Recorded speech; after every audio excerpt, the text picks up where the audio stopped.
President Trump's erratic foreign policy moves continue to sow confusion and concern among U.S. allies and adversaries.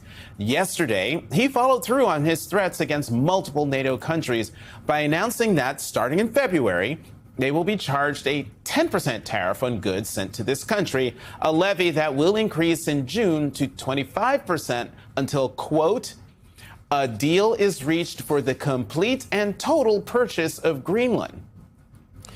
Now, this comes as troops from several European countries arrived in the territory this week in response to President Trump's escalating threats. And yesterday, after Trump's tariff announcement, France said it was joining that list. European leaders have expressed alarm at the new tariffs. According to Reuters, the EU has called an emergency meeting for today. Meanwhile, one of the United States' closest friends and neighbors is now working with one of our adversaries. Canada's Prime Minister Mark Carney announced this week that his country has forged a, quote, new strategic partnership with China. And President Trump's tariff wars with a new trade deal that slashes the 100% tariff on Chinese electric vehicles. While in Beijing, Canada's Prime Minister also warned President Trump to back off his threats to take Greenland.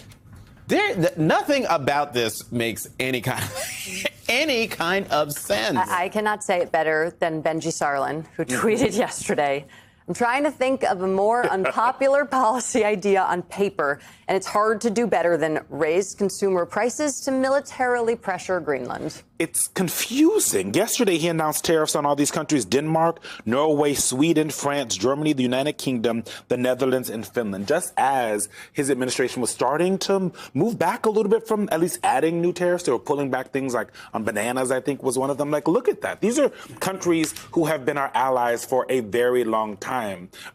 Denmark is, and other countries on there, are founding members of NATO. Right. I think that one of the things that is most interesting about, well, the concerning maybe is a better word to use, yes, when it comes to Donald Trump's foreign policy, is that what you hear from our allies and our adversaries, frankly, is that, like, you have no idea where the United States is going or thinking, right? Right. And the changes, when there have been changes between administrations, right? When you go from Bush to Obama, the domestic policy is very different. Mm-hmm. But the foreign policy actually isn't that different, right? Post World War II, the United States foreign policy there's been like little tweaks, but for the most part, it's been pretty consistent.